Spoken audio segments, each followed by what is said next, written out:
인체 말고 비임상 분야에서 특히 가축이나 반려동물에서 문제가 되는 항생제 내성균의 관리 현황에 대해서 그리고 문제점에 대해서 좀 말씀드리겠습니다.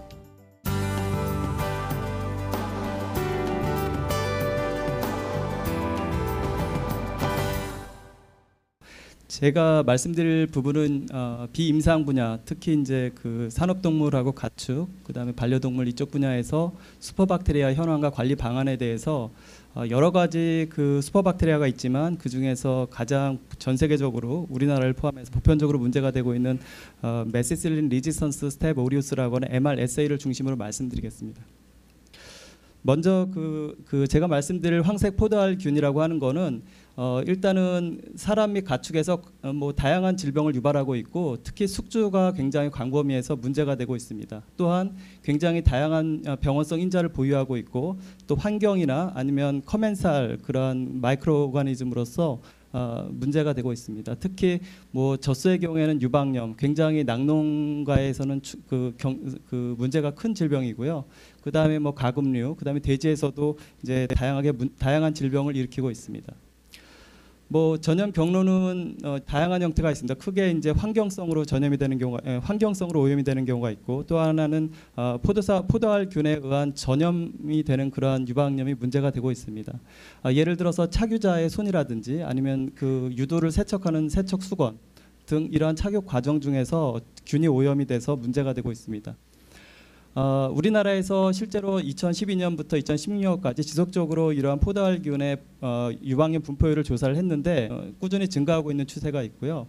이러한 포도알균의 항생제 내성균이 이제 대표적으로 페니실린계가 이제 과거부터 많이 사용되어 왔는데 이러한 페니실린계 항생제에 대해서 내성률이 뭐 암피실린이나 페니실린의 내성률이 굉장히 높은 것으로 나타나고 있습니다. 특히 그 중에서 문제가 되는 것이 이제 메시실린이라고 하는 그러한 페니실린의 이제 반합성 그런 제제인데 뭐 국내에서 허가되어 판매되는 제품은 클록사실린과 같은 그러한 것들이 있습니다. 그래서 이러한 메시실린에 대해서 내성을 가지는 포도알균이 현재 그 인체라든지 굉장히 문제가 되고 있어서 이제 주목받고 있습니다. 그럼 이런 젖소 낙농가에서 이런 MRSA가 이제 어떻게 유래가 되고 이제 문제가 되는지를 좀 살펴보게 되면 국내에서는 이러한 젖소나 축산 환경에 분포하는 MRSA 유전형이 실제로 뭐냐면 축주라든지 아니면 우유 혹은 축산 환경에서도 동일하게 검출이 된다는데 이제 문제가 있습니다. 외국의 사례를 보면 실제로 2005년 이전에는 뭐 이런 MRSA가 일시적으로 나타냈다가 이제 없어지는 그러한 형태를 보였습니다. 하지만 2006년 이후에는 뭐 기술의 발전도 있지만 이 돼지라든지 이러한 산업동물에서 실제로 시퀀스 타입 398이라고 하는 유전형이 검출이 되었고 이런 것들이 독일이라든지 영국과 같은 그러한 선진국에서도 이제 만연하고 있고 특히 더 중요한 것은 이러한 기존에 알려졌던 메시실린 맥 리지스턴스에 관여된 그런 유전자인 맥A의 변이 형태인 지금은 이제 맥C로 이제 명명이 되었지만 이런 맥C와 같은 그런 변이 형태의 유전자를 가짐으로써 실제로 사람과 젖소에서 이제 여러 가지로 분포되어 있음을 알려져 있습니다. 여기 이제 지도를 보시면 여러 가지 유럽 국가에서 이제 뭐 소라든지 사람에서 동시에 이제 검출되는 유전형의 MRSA를 나타내고 있습니다. 보시면 클로날 컴플렉스로 해서 CC라고 이제 명명을 하는데 CC 130번이 그 영국이라든지 아니면 뭐 아일랜드라든지 덴마크라든지 이런 데서 사람하고 동물에서 같이 검출되는 것으로 이제 나타나고 있고 전체 유럽을 보더라도 이러한 CC 그 130에 해당하는 그러한 MRSA가 굉장히 만연되어 있음을 나타내고 있습니다. 따라서 이러한 결과들은 기존에 우리가 가축에서 분리된 MRSA 특정 유전형 클론들이 실제로 사람에게 특히 예를 들어서 축주에게 전파될 수 있는 가능성이 굉장히 높다는 것을 암시하고 있고 이 박테리아 자체가 다 여러 가지 항생제의 내성을 발휘하기 때문에 만약 감염이 돼서 질병에 걸리게 되면 사용할 수 있는 항생제의 옵션이 없어지게 되고 이제 커다랗게 이제 문제가 됩니다. 하단 방법을 좀 말씀을 드리면 실제로 원유를 통해서 사람에게 전달될 가능성은 굉장히 낮다고 보여집니다. 왜냐하면 그런 것들을 서포팅하는 그러한 과학적인 에비던스가 아직까지는 충분하지 않고요. 그 다음에 가축 관련 종사자, 예를 들어서 수의사라든지 축주의 경우에는 실제로 가축에서 분리된 그러한 그 가축유래의 MRSA가 발견되고 있기 때문에 어떠한 접촉을 통해서 전달될 가능성이 굉장히 높다는 것입니다. 따라서 착유 전후에 개인 위생을 철저히 해야 되고 그다음에 그 항생제 대신에 뭐 백신이라든지 권유기 치료와 같은 그러한 적극적인 그러한 대체 방향이 필요하겠습니다. 두 번째는 이제 돼지의 경우인데 역시 돼지의 경우에서도 이러한 MRSA가 분리되고 있습니다. 특히 이제 라이브스탁 LA-MRSA라 그래서 가축액에서 유래되는 그러한 MRSA를 우리가 총칭해서 LA-MRSA라고 명명하고 있는데 이러한 LA 라이브스탁 어소시에이티드 MRSA가 네덜란드에서 2005년에 최초 보고가 되었고요. 이 돼지 농장의 축주 가족에게서도 동일한 유전형을 가진 MRSA가 이제 분리되었습니다. 따라서 이제 굉장히 커다란 이제 이슈가 되었습니다. 그래서 그러한 유전형을 가진 것들이 이제 ST, 그러니까 시퀀스 타입 398이라고 저희가 명명이 되어 있고 이 시퀀스 타입 398을 전체 유럽 내에서 이제 분포도를 비교해 봤더니 뭐 예를 들어서 스페인이라든지 아니면 그러한 그 독일 그다음에 벨지움 이런 데서 이제 비교를 해보면 거의 이러한 시퀀스 타입 398이 거의 분포하고 있다는 것이 이제 나타났습니다. 하지만 아시아의 경우에는 이러한 그 시퀀스 타입을 저희가 비교를 해보면 중국의 경우에는 한 11%의 MRSA가 이제 라이브스탁과 관련되어 있고 그다음에 ST 9번이 굉장히 우세한 것으로 알려져 있습니다. 하지만 일본 같은 경우는 ST 이제 221번 같은 것들이 이제 그 나타나고 있고 분포율은 유럽에 비해서 상대적으로 낮게 이제 나와 있으나 이런 것들은 이제 그 리포팅, 모니터링 시스템이나 보고 시스템에서의 어떤 에러를 감안할 수도 있을 것 같습니다. 그 다음에 저희가 그 돼지 농장에서의 그러한 그 MRSA 국내 현황을 보게 되면 우리나라 돼지 농장의 경우에 한 20% 정도가 이제 MRSA가 발견이 되지만 돼지 자체를 보면은 전체의 한 5.8%가 이제 그 나타나고 있고요. 연령대를 보게 되면 이육이나 육성기의 자돈에서 돼지에서 이제 많이 발견이 됩니다. 또한 일반 농장과 유기축산글에서 항생제를 사용하지 않는 그러한 축산 농가를 비교해 보면 실제로 유기축산 농가에서는 이러한 MRSA가 발견되지 않고 있습니다. 따라서 이러한 것들은 어떤 축산의 사용 방식들의 개선이 이런 MRSA의 어떤 전파를 차단할 수 있다고 이제 암시하고 있습니다. 그 다음에 최근에 이제 이대 목동 병원에서 나타났지만 스티로박타 프론디아이인데 실제로 스티로박타 프론디아이가 뭐 이렇게 그 분리율이 높지 않기 때문에 좀 약간 무시되는 경향이 있었지만 2007년도 보고에 의하면 미국에서 1993년부터 2004년까지 아이오와 병원과 그 다음에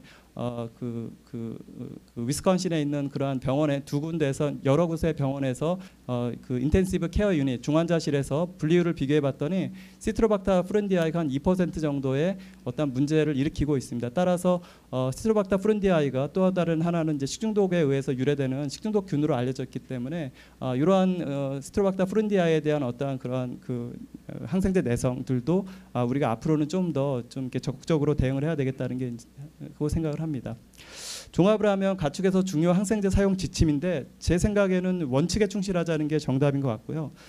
예를 들어서 항생제 사용이 문제가 되었다면 항생제 사용을 줄이는 것이 이제 마땅할 것 같습니다. 그리고 이러한 가축 분야에서 항생제 사용을 줄이게 되면 내성률도 줄어든다는 게 이제 일반적으로 이제 그 도출되는 결과입니다. 따라서 항생제를 사용할 때 수의사 처방에 따라서 우리가 좀 사용하는 게 중요할 것 같고 질병을 정확하게 진단하고 질병에 대해서만 치료용 항생제를 사용하는 게 중요할 것 같습니다. 특히 가축의 경우에는 그로스 프로모터로서 우리가 과거에 많이 사용했는데 건강한 동물 질병 예방 목적으로는 사용하지 말고 질병 치료에 중요 항생제를 일차적으로 사용하지 않고 뭐 이런 어떤 원칙들을 지키는 것이 중요할 것 같습니다. 그리고 이제 그 인체하고 같이 중요하게 다루어졌던 이러한 항생제에 대한 내성균들은 좀 더 집중해서 좀 모니터링할 필요가 있을 것 같습니다. 그래서 이러한 항생제 내성균이 이제 전체로 보면 사람에서의 문제가 아니라 지역사회에서 문제가 아니라 가축의 생산 단계, 그 다음에 식품 단계에서도 문제가 되고 있기 때문에 또 하나는 이러한 것들을 매개해주는 환경에서도 문제가 되어서 이러한 항생제 내성을 적극적으로 그 다음에 동시에 대처를 하는 것이 아마 내성균을 우리가 퇴치하는 그러한 방안으로 이제 생각을 하고 있습니다. 예, 감사합니다.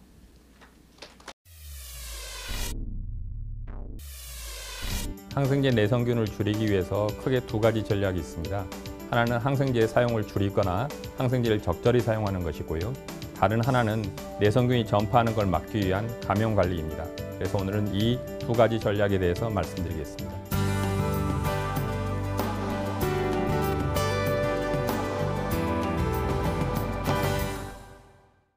항상 지금까지 말씀드렸던 공자님 말씀은 여기 계신 분들이 다 알고 있습니다. 이걸 어떻게 의료 현장에서 또는 원헬스 개념으로 우리 삶에서 적극적으로 실천할 수 있느냐가 지금부터 고민해야 될 내용이 아닐까 생각을 합니다. 그 중에 하나가 이 적정 사용과 관련된 부분으로 외국에서 이전부터 논의되었던 게 엔티바이오틱 스튜어드십, 우리말로 하면 좀 복잡한데 항생제 중재 프로그램이라는 겁니다. 우리나라에서도 그동안 국가가 주도로 항생제 사용을 좀 잘 해보자라는 취지로 여러 가지 정책들을 실행해 왔습니다. 물론 이 중에서는 성공한 정책도 있고 일부는 실패한 정책도 있습니다. 국가에서는 그동안 성공한 정책 중에 하나로 상기도 감염, 바이러스가 주요 원인 병원체라고 하는 상기도 감염에서 항생제를 사용할 필요 없다. 그러니 항생제 사용을 줄여라. 그리고 이 항생제 사용 현황을 정부가 공개하겠다라는 정책을 도입을 했습니다. 실제로 2006년에 이 정책을 도입한 이후에 조금씩 상기도 감염에서 항생제를 사용하는 빈도는 줄어들고 있다고 보고되고 있습니다. 하지만 무슨 이유인지 그 사이에 우리나라에서 감기 환자는 점점 줄어들고 있고요. 하기도 감염 환자, 기관지염 환자는 점점 늘어나고 있습니다. 합은 동일한데 감기 바이러스가 약해진 건지 우리나라 사람들이 강해진 건지 어느 쪽인지는 모르지만 저희가 생각하기에는 감기에 항생제를 사용하면 공개되기 때문에 진단명을 바꿔서 보고를 해야만 페널티를 덜 받을 수 있겠죠. 이런 아무리 선의로 시작한 정책이라 하더라도 현장에서는 여러 가지 생활들과 맞물려서 부정적인 결과들이 나올 수도 있습니다. 따라서 국가에서 항생제 사용량을 줄이기 위한 정책을 펼친다면 전문가들과 상의해서 어떤 지표를 공개할 건지 비밀을 보장할 건지 등을 신중하게 선택해야만 선한 의도로 시작한 일이 선한 결과를 가져올 것이라고 생각합니다. 이게 과연 대한민국 의료인들만 부도덕한 집단이라서 그렇느냐? 그렇지는 않습니다. 미국은 폐혈증에 대한 레귤레이션을 강화한 다음에 특히 뉴욕주에서 지역사회에서 발생하는 폐혈증의 주요 원인은 폐렴, 요로감염, 복강내 감염으로 일반적으로 알려져 있습니다. 지난 10년간의 자료를 보시면 폐혈증은 10년간 약 3배 가까이 늘었습니다. 하지만 폐렴, 요로감염, 복강내 감염은 오히려 줄거나 거의 똑같습니다. 이런 현상이 일어난 이유는 대한민국 의료 집단만 부도덕한 게 아니라 조금 전에 말씀드린 것처럼 어떤 지표를 어떻게 활용하느냐에 따라서 현장은 거기에 대응해서 바뀔 수밖에 없기 때문에 세밀한 전략을 짜야 되고 거기에 따른 개선과 보완이 필요하다는 내용을 말씀을 드리는 겁니다. 항생제의 경우에 특히 이런 문제가 민감하게 나올 수밖에 없는 이유는 항생제를 부적절하게 사용하면 환자의 예후가 안 좋아지는 걸로 이미 잘 알려져 있습니다. 하지만 항생제 내성을 다뤄야 되는 입장에서는 항생제 사용량이 많아지고 불필요하게 노출량이 많아지면 항생제 내성은 필연적으로 생길 수밖에 없습니다.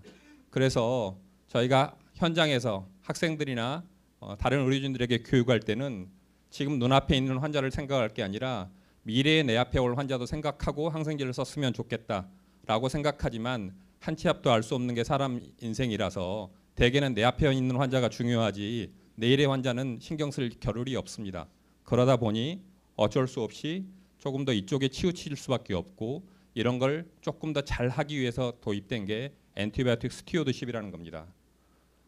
그런 이유 때문에 조금 전에 말씀드린 것처럼 항생제 사용량 일부는 줄어들고 있는 것처럼 보이지만 지난 10여 년간 건강보험 심사평가원 자료에 의하면 우리나라의 항생제 사용량은 이전에 비해서 약 12% 증가한 걸로 돼 있고 항생제 내성균이 늘었기 때문이기도 하겠지만 그 중에서도 특히 광범위 항생제는 급속하게 늘어나고 있습니다. 결국 항생제를 적정하게 사용하는 건 나 혼자만의 노력으로 또는 아까 말씀드린 것처럼 공자님 말씀으로만 해결되는 게 아니라 모든 사람들이 함께 참여할 수 있는 토양을 만들어주고 그 토양에서 시작해서 성공할 수 있는 일부터 차근차근 맛봐가면서 확대시키는 게 중요하다는 걸 말씀을 드리고 싶습니다. 무엇보다 중요한 건 사람입니다.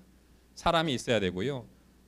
저희 같으면 병원 집행부가 관심을 가지고 해야 되는데 돈 못 버는 감염내과 의사 많이 채용해봐야 별로 도움 안 되고요. 국가에서 이런 부분에 대한 재원이나 제도화를 해주셔야 병원이 조금 더 관심을 갖고 사람들을 투자를 해서 이런 일들을 할 수 있고 조금 더 항생제 사용을 줄이거나 적절하게 사용을 할 수 있도록 유도할 수 있으리라고 생각을 합니다. 두 두 번째 전략에 해당되는 감염 관리에 대한 내용입니다.